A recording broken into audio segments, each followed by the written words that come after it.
स्वागत है आपका एक और नई वीडियो में। और प्रियम्बल की वीडियो चल रही थी, इसके ऊपर ऑलरेडी 2 वीडियोस आ चुकी हैं।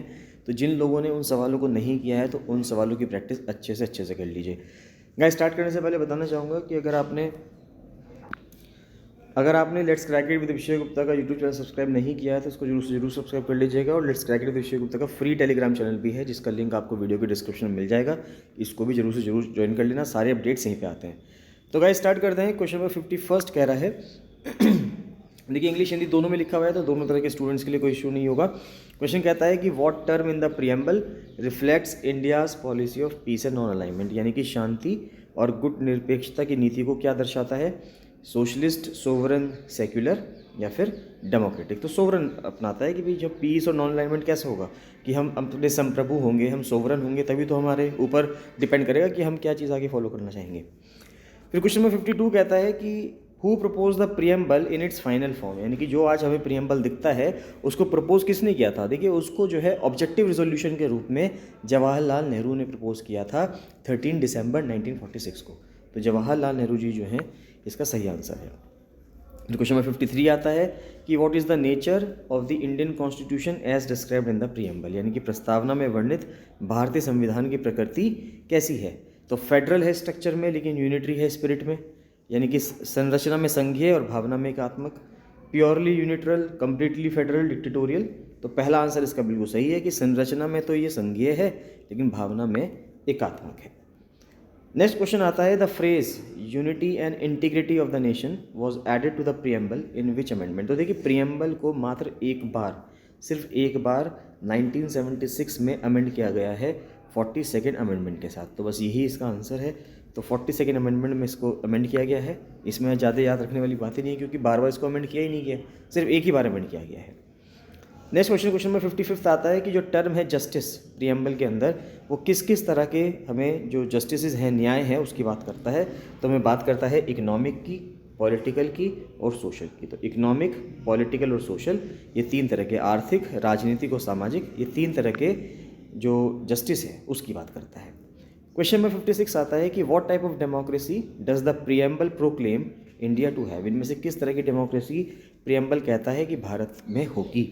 यानी कि डायरेक्ट डेमोक्रेसी होगी, पार्लियामेंट्री डेमोक्रेसी होगी, प्रेसिडेंशियल डेमोक्रेसी होगी या रिप्रेजेंटेटिव डेमोक्रेसी होगी। देखिए, बहुत अच्छा क्वेश्चन है। तो ये रिप्रेजेंटेटिव डेमोक्रेसी होगी, यानी कि हम सब लोग रिप्रेजेंट के थ्रू, कि हमारे जैसे हम जो MLAs को चुनते हैं, MPs को चुनते हैं, वो क्या हैं? वो हमारे रिप्रेजेंटेटिव हैं। Which case called the preamble the heart and soul of the constitution. तो किस केस ने प्रियम्बल को, किस मामले ने प्रस्तावना को संविधान का हृदय और आत्मा यानी कि हार्ट एंड सोल कहा? तो गोलकनाथ केस ने कहा, या फिर केशवनंदा भारती केस ने, मिनर्वा मिल्स केस में से, या इनमें से कोई नहीं?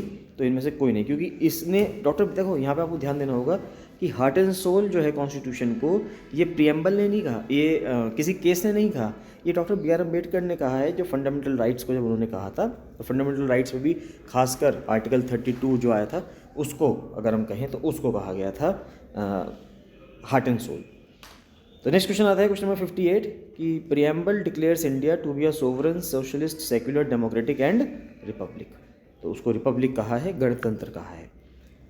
क्वेश्चन नंबर 59 आता है कि which of the following ideals is not mentioned in the preamble. इनमें से क्या चीज़ ऐसी है जो प्रियम्बल में मेंशन नहीं है? इक्वालिटी तो है, फ्रेटर्निटी है, लिबर्टी है, फेडरलिज्म नहीं है, तो संघवाद, ये चीज़ प्रियम्बल में मेंशन नहीं है।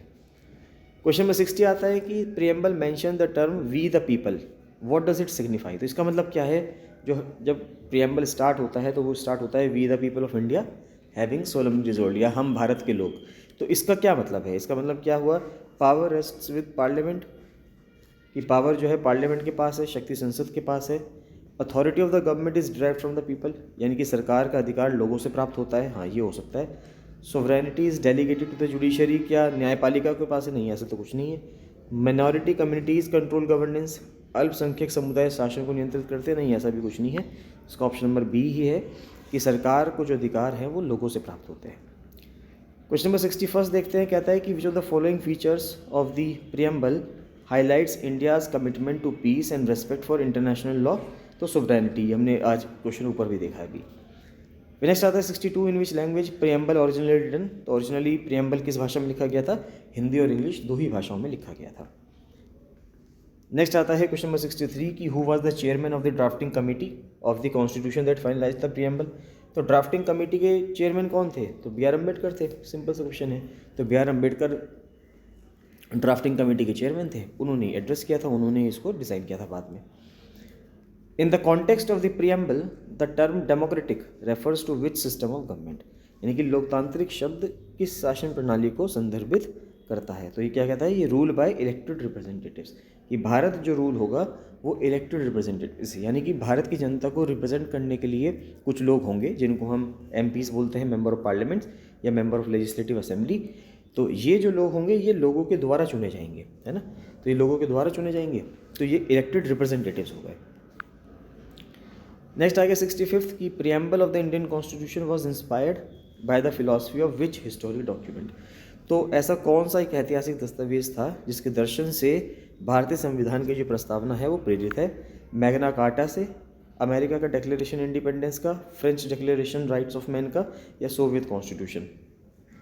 तो अमेरिका का जो डिक्लेरेशन हुआ इंडिपेंडेंस का, वहाँ से ये निकल के आया है। फिर नेक्स्ट आता है क्वेश्चन नंबर 66 कि जो प्रीएम्बल है वो एम्फसाइज करता है dignity of the individual. What does this primarily relate to.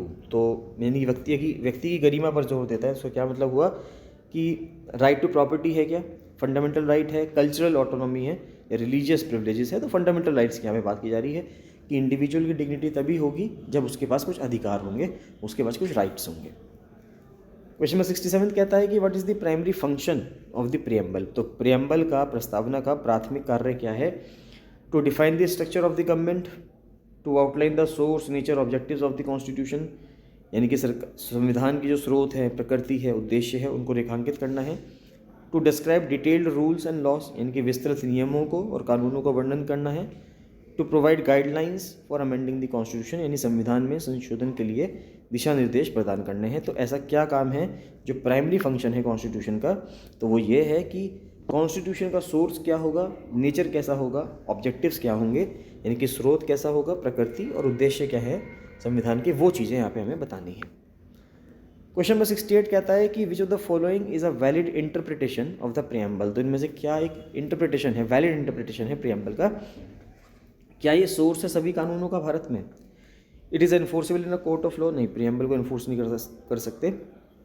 It serves as a guiding light for interpretation of the constitution, हाँ ये बिल्कुल हो सकता है।